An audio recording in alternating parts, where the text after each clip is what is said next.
Everyone, कैसे हो आप सब। मैं आपका स्वागत करता हूं आपके अपने YouTube चैनल इंदौर की पाठशाला पे। जी हां, आपका अपना YouTube चैनल। और कल है आपका अंडरस्टैंडिंग इंडिया यानी भारत बोध का पेपर, जो कि बहुत इंपॉर्टेंट होने वाला है और ये नया सब्जेक्ट है, तो इसके बारे में काफ़ी सारे बच्चों को पता नहीं है। तो पहला डाउट तो मैं ये क्लियर कर दूं कि आपका पेपर हिंदी में आएगा या इंग्लिश में। बेटा, पेपर दोनों लैंग्वेज में आने वाला है। क्वेश्चन वहाँ पर आपको हिंदी में भी मिलेगा और इंग्लिश में भी मिलेगा। अब आपको किस लैंग्वेज में लिखना है, तो जो भी आपका मीडियम हो, अगर आपका हिंदी मीडियम है तो आपको हिंदी में लिखना है, आपका इंग्लिश मीडियम है तो आपको इंग्लिश में लिखना है। बहुत से बच्चों के ये भी मैसेज आ रहे हैं कि सर हमारा मीडियम कौन सा है, हमको नहीं पता, एडमिट कार्ड पे कुछ और लिखा है। देखिए, जो भी आपका 12th में आपने मीडियम लिया होगा उसी को फॉरवर्ड कर रहे हैं, तो उसी लैंग्वेज में आपको लिखना है। तो आइए फटाफट इंपॉर्टेंट क्वेश्चन मैं डिस्कस करा देता हूँ आपको एक बार, और शॉर्ट में जल्दी से क्विक रिवीजन कर लेते हैं। आप वीडियो को लाइक कर देना, अपने सारे दोस्तों में शेयर करके सब्सक्राइब कर देना और बेल आइकन जरूर प्रेस करना। देखिए, यूनिट 1 है इंडियन हेरिटेज एंड कल्चर। इसलिए पहला क्वेश्चन है main feature of Indus civilisation. Very important question है, पेपर में इसके आने के चांस बहुत ज़्यादा हैं। तो इंडस सिविलाइजेशन, जिसको हम हड़प्पा सिविलाइजेशन भी बोलते हैं, सबसे एंशंट सिविलाइजेशन है ये। अगर आपने थोड़ा सा भी इनके बारे में हिस्ट्री में पढ़ा होगा तो आप जानते होंगे कि इस जमाने में सबसे बड़ी खासियत ये थी इनकी एडवांस टाउन प्लानिंग। वहाँ की टाउन प्लानिंग बहुत एडवांस थी। ड्रेनेज सिस्टम उनका बेस्ट था। यूज ऑफ बेक्ड ब्रिक्स, वो पकी हुई ईंटों का इस्तेमाल करते थे। मर्चेंट बेस्ड इकोनॉमी, मतलब वहाँ पर ट्रेड और कॉमर्स का भी बहुत ज़्यादा विकास हुआ था। तो ये कुछ खासियतें, इन पॉइंटों को आप लिखकर अलग से एक पैराग्राफ में एक्सप्लेन कर सकते हो। अगर आपको पास होना है या अच्छे मार्क्स लाना है, जो बच्चों को डर लग रहा है एटी केटी आने से बचाना है अपने आप को, पेज ज़रूर भर के आए। जितना ज़्यादा आप लिखोगे उतने ज़्यादा मार्क्स आपको मिलेंगे। सेकंड क्वेश्चन है major features of classical period. Classical period की विशेषता क्या थी? तो क्लासिकल पीरियड को हम गोल्डन एज भी कहते थे। तो गोल्डन एज ऑफ गुप्तास, यहाँ पे साइंस में प्रोग्रेस हुआ, मैथमेटिक्स में प्रोग्रेस हुआ, हमने जीरो का इन्वेंशन किया, डेसिमल सिस्टम को लेकर आए। संस्कृत लिटरेचर में जो कालिदास जी हैं वो विद्वान है, उन्होंने संस्कृत के श्लोक्स लिखे। अपनी रचनाओं के अंदर उन्होंने संस्कृत की व्याकरण सम्मत भाषा का प्रयोग करा, और उन्होंने ये बताया कि संस्कृत पूरी तरीके से साइंटिफिक लैंग्वेज है। टेम्पल आर्किटेक्चर आज भी फेमस है जो क्लासिकल पीरियड में थे। थर्ड क्वेश्चन, कंसेप्ट ऑफ को existence and pluralism in India. Very important है को एग्जिस्टेंस वाला क्वेश्चन। देखिए, इसका मतलब ये होता है कि हम पीसफुल लिविंग में विश्वास रखते हैं। हमारे यहाँ डाइवर्स कम्युनिटी है, यानी अलग अलग जाति के लोग रहते हैं मिलके। While pluralism is the acknowledgement and celebration of multiple culture. यहाँ पे प्लूरल मतलब बहुवचन होता है, जिसे आप जानते हैं। तो इसका मतलब ये होता है कि यहाँ पर हम अलग अलग कल्चर के लोग एक दूसरे को मानते हैं, आइडियोलॉजी मानते हैं उनकी, उनके साथ में फेस्टिवल सेलिब्रेट करते हैं, सोशल आइडेंटिटी उनकी भी मानते हैं और हमारी भी मानते हैं। नेक्स्ट है cultural symbol in Indian culture. Indian culture में कुछ हमारे सिंबल्स हैं, जैसे कि लोटस, उसको प्योरिटी का सिंबल मानते हैं। स्वास्तिक जो बनाते हैं, ऑस्पिशियसनेस का सिंबल होता है ये। टेम्पल आर्किटेक्चर जो मंडप के शेप में या शिखर के शेप में होते हैं, और क्लासिकल म्यूजिक में जो राग वगैरह होते हैं, ये कॉस्मिक हार्मनी को दर्शाता है। तो ये कुछ है क्वेश्चन। देखिए, first question very important, third question very important, question number 5 बहुत इंपॉर्टेंट है। वासुदेव कुटुंबकम एंड सर्वे भवन्तु सुखिनः, इनका अर्थ क्या होता है? तो वासुदेव कुटुंबकम का मतलब होता है the world is my family, यानी पूरा विश्व ही हमारा परिवार है। और सर्वे भवन्तु सुखिनः का मतलब ये होता है मे ऑल बी हैप्पी, कि सभी लोग सुखी रहें। तो कहीं ना कहीं ये दोनों ही हमारे भारत में इनको माना जाता है। इसका मतलब ये होता है कि हम पूरे विश्व में शांति चाहते हैं, एम्पैथी चाहते हैं और भाईचारा बनाए रखना चाहते हैं। हम किसी को भी अपने से अलग या छोटा नहीं मानते हैं। तो यूनिट 1 खत्म हो गया। यूनिट 2 में वैदिक प्रिंसिपल, कॉन्स्टिट्यूशन और इथिक्स हैं। यहाँ पर ये दोनों टॉपिक काफी इंपॉर्टेंट हैं। सिक्स्थ क्वेश्चन, कैरेक्टरिस्टिक्स ऑफ वैदिक स्टेट प्रिंसिपल। देखिए, वैदिक स्टेट प्रिंसिपल में ये है, इन्होंने राजधर्म के बारे में बात करी है कि ड्यूटी ऑफ किंग क्या होती है। इनका किंग का यहाँ पर काम ये होता है कि आपको जो है वो प्रजा को खुश रखना है, आपको जो गवर्नेंस करना है वो मोरल लॉ के अकॉर्डिंग करना है। That involvement of the public through the bodies like सभा और समिति, और आपको पब्लिक को भी इंक्लूड करके रखना है सभा और समिति के फॉर्म में। जितना हो सके राजा अपनी पावर के लिए रूल नहीं करेगा, वो प्रजा के वेलफेयर के लिए रूल करेगा, इसका इंपॉर्टेंस है। वैदिक इन्फ्लुएंस ऑन इंडियन कॉन्स्टिट्यूशन, क्या हमारे वैदिक सभ्यता और संस्कृति का हमारे भारत के कॉन्स्टिट्यूशन पे कोई इन्फ्लुएंस है? तो हम बोलेंगे यस। बहुत सारी जगह पर भारत के कॉन्स्टिट्यूशन में हमारा वैदिक इन्फ्लुएंस भी है, जैसे कि principle like decentralisation of power. हमारे यहाँ पावर किसी एक व्यक्ति के हाथ में नहीं है, कोई राजा नहीं है, पावर को हमने क्या करा है, डिस्ट्रीब्यूट कर दिया अलग अलग लेवल पे, जैसे central government, state government, local government, या फिर एग्जीक्यूटिव, लेजिस्लेटिव और जुडिशरी। यहाँ पर हमने भी वेलफेयर का काम करा है। इसके लिए हम देखते हैं कि हमारे यहाँ फंडामेंटल राइट्स दिए गए हैं लोगों को, ताकि उनका भी वेलफेयर हो जाए, है ना। इसको बोला उन्होंने सर्वजन हिताय, सभी लोगों का हित होना चाहिए। The moral obligation of leader reflect वैदिक आइडियल्स, कहीं ना कहीं वैदिक आइडियोलॉजी दिखाता है जो लीडर्स ने कॉन्स्टिट्यूशन बनाया है। यहाँ पर जैसे हमारे यहाँ धर्मों में कोई भेदभाव नहीं करते हैं, उसी तरीके से कॉन्स्टिट्यूशन में भी सभी धर्मों को सम्मान दिया गया है, सभी की लैंग्वेजेस को माना गया है। ऑफिशियल लैंग्वेज भी हमारे यहाँ बहुत सारी है। नेक्स्ट क्वेश्चन है फंडामेंटल राइट्स क्या हैं। तो फंडामेंटल राइट आप जानते हैं कि अगर हम इंडिया के सिटीजन हैं तो बर्थ से ही हमें कुछ राइट्स मिले हैं, जिन्हें हम फंडामेंटल राइट्स के नाम से जानते हैं। टोटल ये 6 टाइप के राइट्स हैं। इनमें मेनली राइट टू इक्वलिटी, सभी को समानता का अधिकार है, और इक्वलिटी बिफोर लॉ भी इसके अंदर ही आता है। फ्रीडम, ये 6 टाइप की फ्रीडम के बारे में बात करता है अलग अलग, जैसे कि हम कहीं पे भी पीसफुली असेंबल हो सकते हैं, अपनी इच्छा से अपना प्रोफेशन चूज कर सकते हैं, इसके हिसाब से आपको अलग अलग फ्रीडम मिली है। राइट अगेंस्ट एक्सप्लॉयटेशन, कोई आपका शोषण नहीं करेगा, आप जिस धर्म को मानना चाहे माने, जो कल्चर आपको फुलफिल करना हो करे।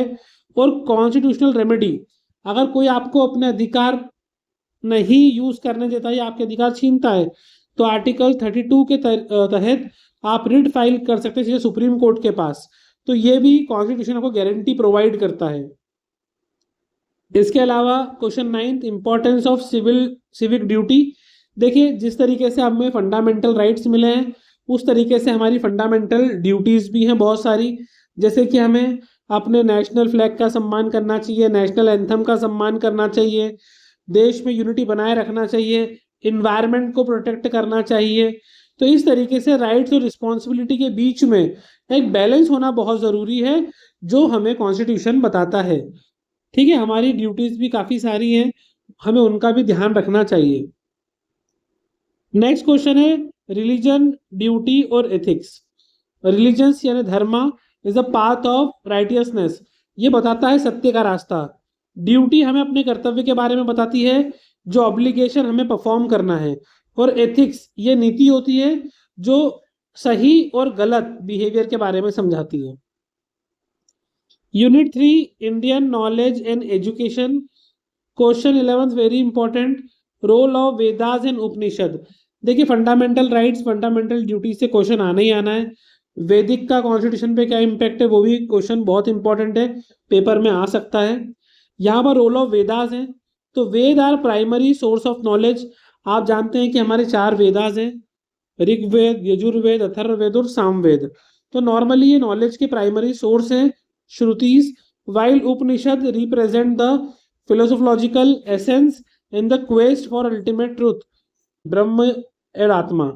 देखिए, उपनिषद और वेद दोनों ही इंपॉर्टेंट है हमारे लिए, क्योंकि एक हमें नॉलेज देता है पूरी तरीके से कि क्या है क्या नहीं है, और उपनिषद जो है वो कहीं ना कहीं हमें सत्य की तरफ ले जाते हैं। नेक्स्ट क्वेश्चन है contribution of Indian philosophy and Smriti. तो जो इंडिया की फिलोसॉफी है, स्मृति है, इनका क्या कंट्रीब्यूशन है। They shaped the moral and educational framework of ancient India, emphasising value based living, discipline and systematic social conduct. देखिए, ये हमें ये बताते हैं कि हमारे मोरल्स क्या रहने वाले हैं, ये हमें समझाते हैं कि हमें अच्छी लाइफ जीना चाहिए, डिसिप्लिन होना चाहिए, सोशल कंडक्ट भी अच्छे तरीके से करना चाहिए, क्योंकि हम समाज में रहते तो एक दूसरे का सम्मान करना भी हमारी रिस्पॉन्सिबिलिटी होती है। 13 क्वेश्चन की features of Gurukul tradition, very important. देखिए गुरुकुल जो है ये पुराने ज़माने से चलता आ रहा है, भारत का प्रसिद्ध है। भारत में अगर आपने सुना होगा गुरुकुल परंपरा बहुत प्राचीन रही है। यहाँ पर क्या होता है कि गुरु और शिष्य के बॉन्ड के बारे में भी कई बार सुना होगा आपने। यहाँ पर शिष्य जो है वो गुरु के पास आता है, आश्रम में ही रहता है, और पढ़ाई के साथ साथ वो अन्य काम भी सीखता है गुरु के साथ में, जैसे कि घर के काम करना, जीवन यापन करने के लिए काम करना, है ना, वो सब चीज़ें सिखाता है। तो रेसिडेंशियल सिस्टम, टीचर स्टूडेंट या गुरु शिष्य bond, oral transmission of knowledge, है ना, holistic focus on character building rather than just career focused learning.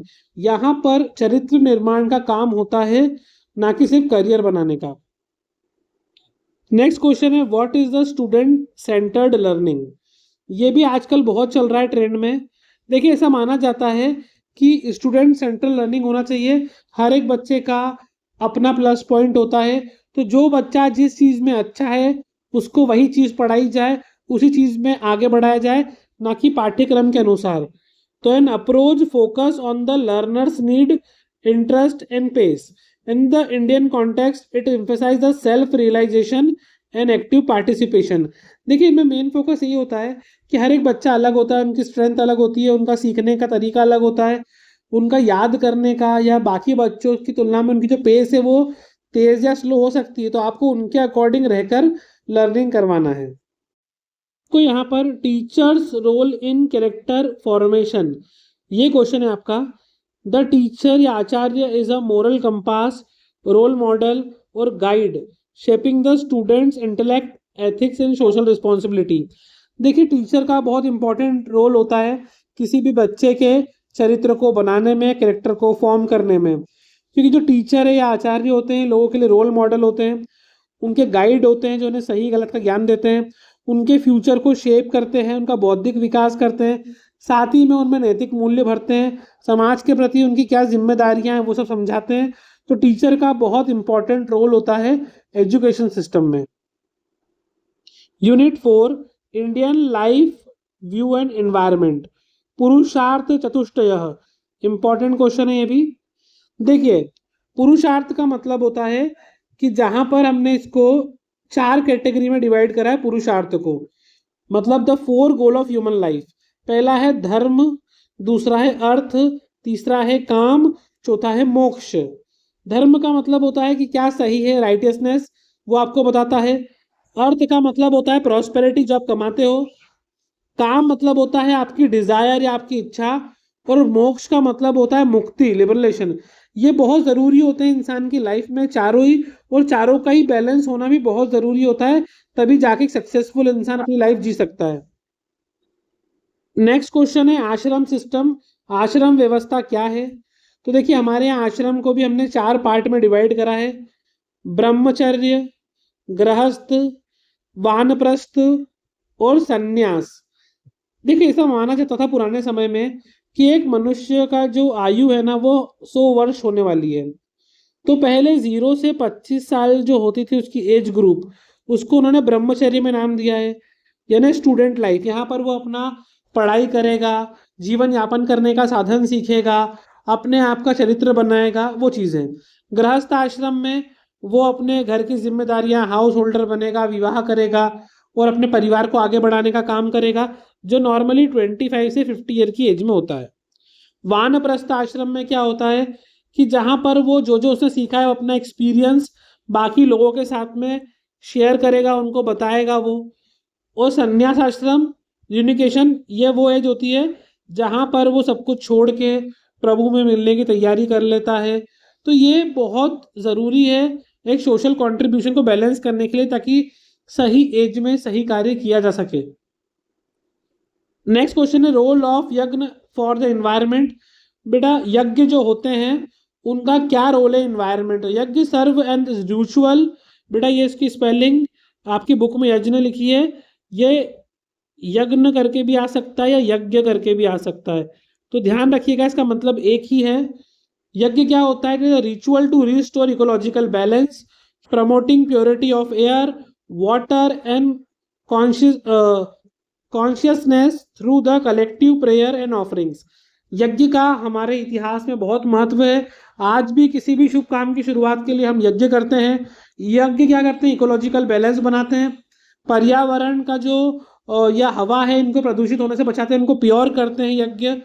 साथ ही साथ में आपने देखा होगा कि प्रेयर्स वगैरह में भी यज्ञ का प्रयोग होता है, तो इकोलॉजिकल बैलेंस को बनाने में बहुत इंपॉर्टेंट रोल प्ले करते हैं। नेक्स्ट क्वेश्चन है कंसेप्ट ऑफ अर्थशास्त्र। अर्थशास्त्र जो कौटिल्य द्वारा लिखी गई एक बड़ी महत्वपूर्ण रचना है। ये एक कॉम्प्रहेंसिव गाइड है स्टेट क्राफ्ट के लिए, इकोनॉमिक पॉलिसी के लिए, मिलिट्री स्ट्रेटेजी बनाने के लिए और एक एफिशिएंट एडमिनिस्ट्रेशन के लिए, यानी अपने आप में पर्याप्त ही है। अर्थशास्त्र का मतलब वैसे तो पैसों का शास्त्र होता है, लेकिन ये उससे बढ़कर है। अगला क्वेश्चन है Indian concept of environmental justice.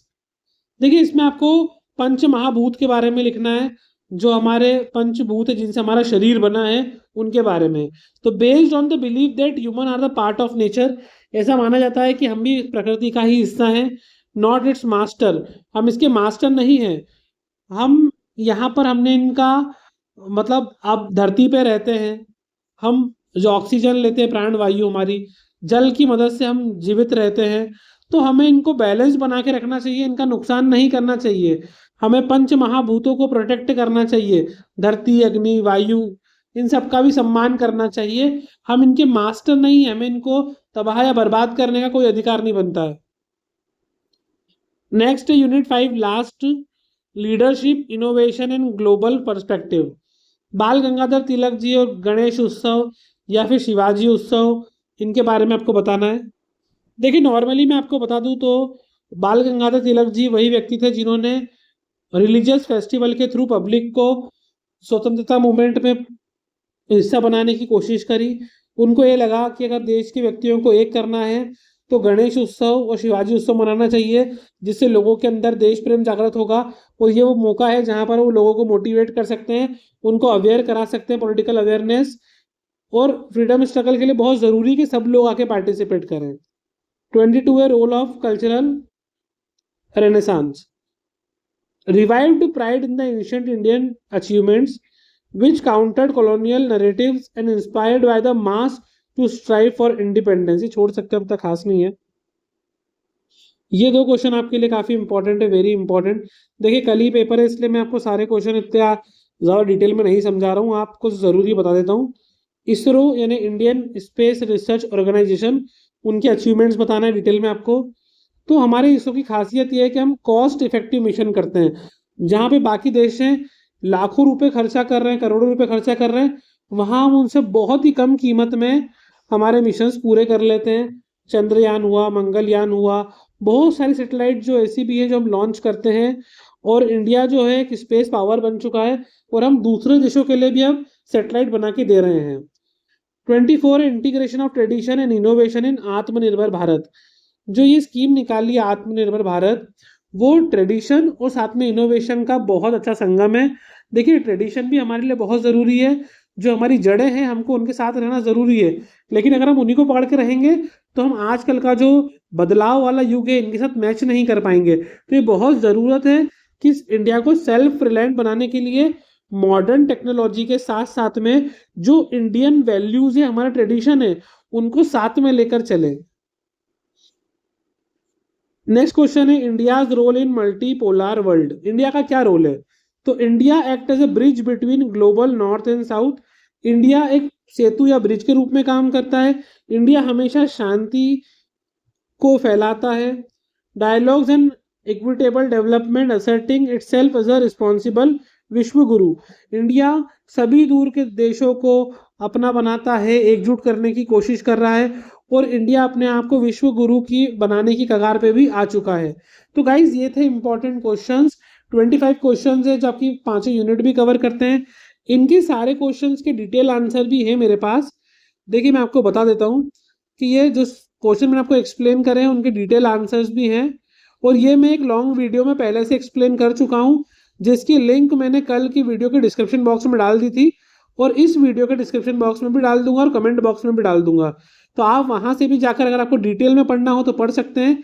एक बात ध्यान रखिएगा गाइज कि आपको लिखने के मार्क्स मिलेंगे तो आपको बहुत सारा लिखना है, पेज भरना है। All the very best guys. अगर वीडियो अच्छा लगा हो तो लाइक कर दीजिएगा, अपने दोस्तों में शेयर कर दीजिए, सब्सक्राइब करके बेल आइकन जरूर दबाइए ताकि कोई वीडियो आपसे मिस ना हो। तो अगर आपके पास टाइम कम है और अगर आपको पीडीएफ चाहिए तो भी उसकी प्रोसेस में डिस्क्रिप्शन बॉक्स में डाल दूंगा गाइज। All the best.